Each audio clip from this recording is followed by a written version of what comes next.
Hello guys, स्वागत है आपका कैमडेक चैनल में। मेरा नाम है अर्जुन और आज मैं आपको बताने जा रहा हूँ पाथ फंक्शंस के बारे में। हम पढ़ेंगे पाथ फंक्शन की डेफिनेशन और डब्ल्यू और क्यू जो हमारे पाथ फंक्शंस होते हैं उनको हम कैसे प्रूव करें कि पाथ फंक्शंस हैं वो। तो बिना देरी किए चलिए शुरू करते हैं। तो आज हम पढ़ने जा रहे हैं path functions. Path functions actual में होते क्या हैं? अगर मैं डेफिनेशन की तरफ जाऊं, path function these are those functions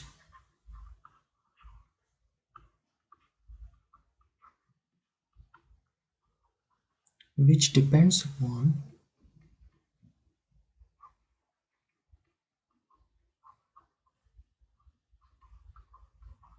the path taken by the system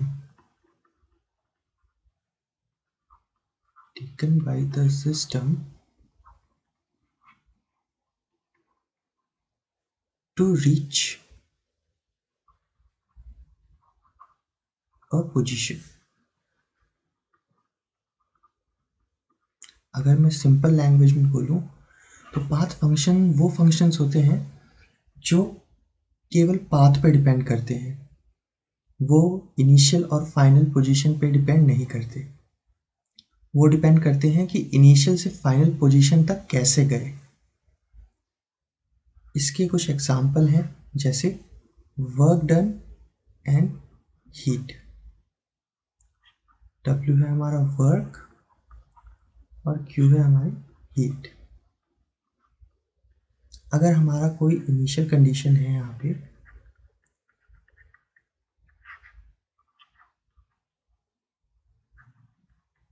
जिसपे हमारा सिस्टम जो है उसका प्रेशर है P1, टेम्परेचर है T1 और वॉल्यूम है V1। इससे ये गया एक कोई फाइनल पोजीशन पे। ये है हमारी फाइनल कंडीशन।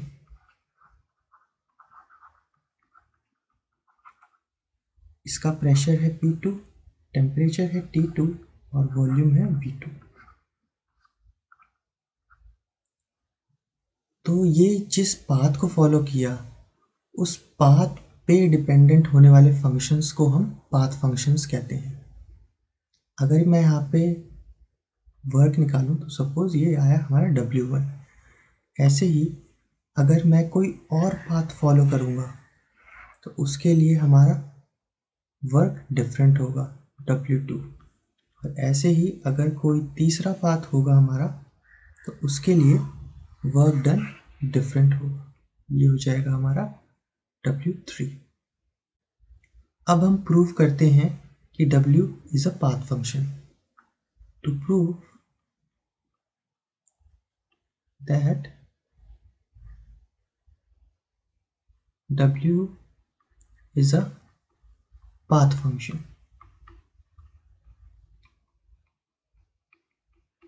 ये हम करेंगे आइडियल गैस के लिए।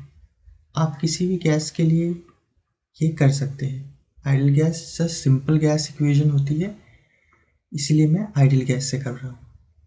यहाँ पे मैं नंबर ऑफ मोल्स को हमेशा 1 ही लिखूँगा। तो मेरी आइडियल गैस इक्वेशन होगी PV is equal to RT। Correct.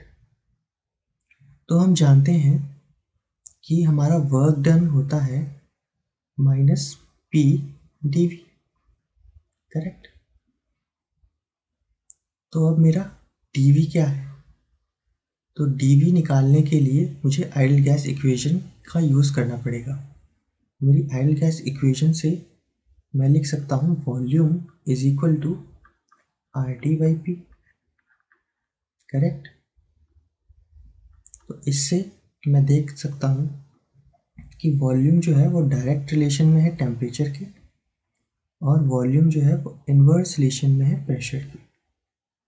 यानी मैं कह सकता हूँ कि वॉल्यूम जो है वो फंक्शन है टेम्परेचर और प्रेशर का। तो अगर मैं वॉल्यूम का कंप्लीट डिफरेंशियल लिखना चाहूँ तो मैं क्या लिखूँगा? del V by del T at constant P D T plus del V by del P at constant T dP। Correct. अब मैं इन दोनों की वैल्यूज आइडियल गैस इक्वेशन से निकालूंगा और इनमें प्लग कर दूंगा। आइए देखते हैं कैसे। तो मेरे पास आइडियल गैस इक्वेशन है PV is equal to RT। तो मैं इसको वॉल्यूम के टर्म्स में लिखूंगा, यानी volume is equal to RT by P। अब मैं दोनों साइड डिफ्रेंशिएट कर दूंगा विद रिस्पेक्ट टू T। तो del by del T at constant P V is equal to del by del T at constant P RT by P। Correct. Next तो ये बन जाएगा मेरा del V by del T at constant P is equal to, यहाँ पे मेरा R constant है, pressure constant है, तो ये ऑपरेटर से बाहर आ जाएंगे। R by P del by del T of T, यानी ये हो जाएगा R बाई P इंटू 1, यानी R बाई P। तो मेरा del V by del T at constant P, इसकी वैल्यू आ गई R बाई P। सिमिलरली अब मैं del V by del P at constant T की वैल्यू निकालूंगा। मेरे को चाहिए del V by del P at constant T, इसकी वैल्यू। अगेन मेरी इक्वेशन है V is equal to RT by P। मैं अब दोनों साइड डिफ्रेंशिएट करूंगा with respect to P at constant temperature. ये हो गया V del by del P at constant T RT by P।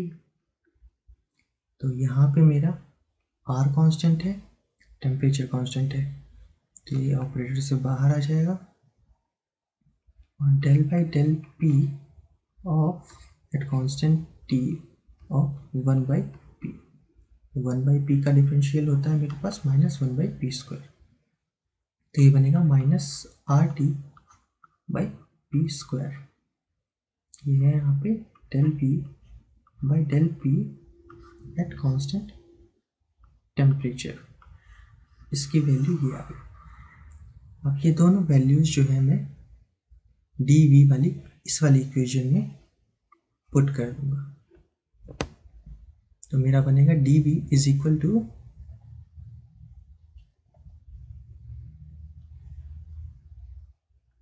dV is equal to R by P R by P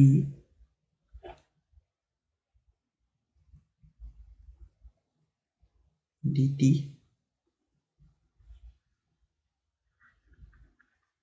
plus -RT by P square dP। Correct. अब ये dV वाली equation को मैं work में डाल दूंगा, यानी dW is equal to -P dV था, तो इस dV की जगह मैं इसको रिप्लेस कर दूंगा। तो मेरा dW हो गया -P R by P dt minus RT by P square dP। इसको मैं थोड़ा सा सिंप्लीफाई करूँगा, तो मेरा आ जाएगा -R dt plus RT by P dP। तो ये हो गया मेरा dW। आई होप गाइस आपको यहाँ तक समझ में आ गया होगा। नेक्स्ट,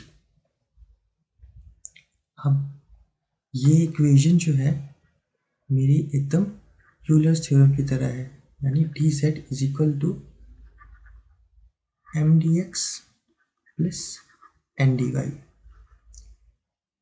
अगर आपने मेरी मैक्सवेल इक्वेशन वाली वीडियो नहीं देखी है तो मैं ऊपर आई बटन पे इसका लिंक प्रोवाइड कर दूंगा, आप उसको जाके देख सकते हैं।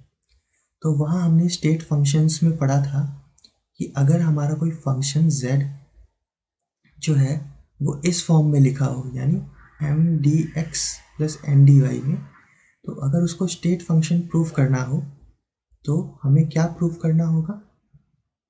हमें प्रूव करना होगा del m by del y at constant x is equal to del n by del x at constant y, correct. लेकिन हम यहाँ पे पाथ फंक्शन प्रूव कर रहे हैं, तो पाथ फंक्शंस एक्चुअल में होते क्या हैं? पाथ फंक्शंस अगर हम सिंपल भाषा में बोले, they are not state functions. जो स्टेट फंक्शंस नहीं होते पाथ फंक्शंस होते हैं। सिंपल। अगर ये वाली मेरी कंडीशन स्टेट फंक्शन की है तो पाथ फंक्शन की कंडीशन ये वाली नहीं होगी, यानी ये नॉट इक्वल टू। तो मेरे को ये नॉट इक्वल टू प्रूव करना है। तो मेरे पास डी डब्ल्यू है minus R D T, D W is equal to minus R D T plus R T by P, R T by P D P, correct. Similarly मैं इसमें करूँगा R के रिस्पेक्ट में डी पी को differentiate, यानी minus sign लगा के del by del P of R, ये इक्वल टू नहीं होना चाहिए minus del by del T of R T by P, correct. Are T by P इसका यहाँ पे प्लस आएगा, करेक्ट। तो इसका डिफ्रेंशिएट करूँगा मैं तो ये आ जाएगा मेरा 0, और इसको डिफ्रेंशिएट करूँगा मैं तो यहाँ पे मेरे पास ऑब्वियसली प्रेशर कांस्टेंट है, यहाँ पे मेरे पास था टेम्परेचर कांस्टेंट। तो यहाँ पे हमारे पास आर कांस्टेंट है, प्रेशर कांस्टेंट है, टेम्परेचर के रिस्पेक्ट में डिफ्रेंशिएट, तो आर बाई पी हमारा ऑपरेटर के बाहर आ जाएगा, del by del T of T, यानी ये हो जाएगा मेरे पास आर बाई पी। तो हमारा left hand side right hand side आ गया आर बाई पी और लेफ्ट हैंड साइड आ गया 0। तो हेंस हम कह सकते हैं कि L H S not equal to R H S. Thus, W is a path function, correct. ऐसे हम W को पाथ फंक्शन प्रूव कर सकते हैं। अब हम करेंगे टू प्रूव दैट Q यानी हीट, ये हमारा एक पाथ फंक्शन है।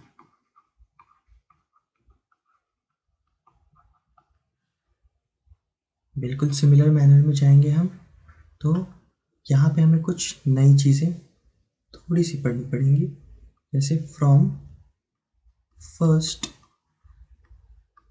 Law of thermodynamics. First law of thermodynamics हमें क्या पता है कि चेंज इन इंटरनल एनर्जी होता है change in heat plus W, इसका सम। तो यहाँ से अगर मैं डी क्यू बोलूँ तो क्या होगा, D Q is equal to D U minus W, correct. और हमारे पास डी यू क्या होता है, डी यू होता है सी वी डी टी के इक्वल। इस रिलेशन को हम आने वाली वीडियोस में और भी अच्छी तरह पढ़ेंगे। अभी आप बस इसको याद कर लीजिए, D U is equal to C V D T. यहाँ पे सी वी हमारा क्या होता है, heat capacity at constant volume, at constant volume, correct. तो डी यू की जगह मैं डालूंगा सी वी डी टी, और डब्ल्यू की जगह अभी हमने देखा क्या था, minus P D we.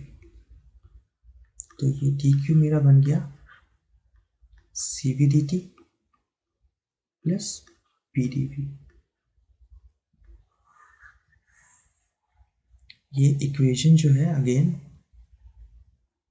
D Z की तरह हो गई, D Z is equal to M D X plus N D Y.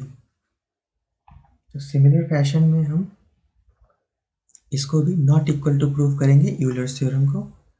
तो अब मैं डायरेक्ट यूलर थ्योरम लगाऊंगा इसमें, D Q is equal to C V D T plus P D we. तो यूलर थ्योरम से मेरे पास ये क्या आ जाएगा, सी वी का टी वी के साथ और पी का डी टी के साथ, यानी del of del V at constant temperature C V, ये इक्वल टू नहीं होना चाहिए del by del T at constant volume pressure. अब हमें पता है ये होती है heat capacity at constant volume, heat capacity at constant volume. Obviously अगर ये चीज़ एक कांस्टेंट वॉल्यूम पे है और उसको हम वॉल्यूम के रिस्पेक्ट में ही डिफ्रेंशिएट करेंगे तो हमारा आंसर क्या आ जाएगा, ज़ीरो। यानी हमारा लेफ्ट हैंड साइड जो है वो आ गया ज़ीरो, और राइट हैंड साइड की बात करें तो ये हमारा आ जाएगा del P by del T at constant P. अब हमारे पास फिर से आइडियल गैस इक्वेशन है, P V is equal to R T. तो यहाँ से प्रेशर जो है क्या होगा, आर टी बाई वी। अगर मैं इसको टी के रिस्पेक्ट में डिफ्रेंशिएट करूँ, यानी del by del T at constant volume P is equal to del by del T at constant volume R T by V.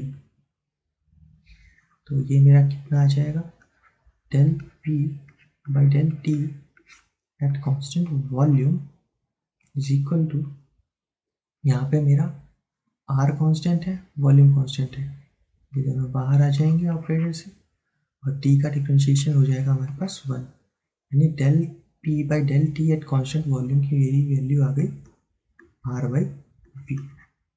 तो हमारा ये आ गया आर एच एस। तो हम देख सकते हैं left hand side is not equal to right hand side, hence हम ये कह सकते हैं कि Q is a path function.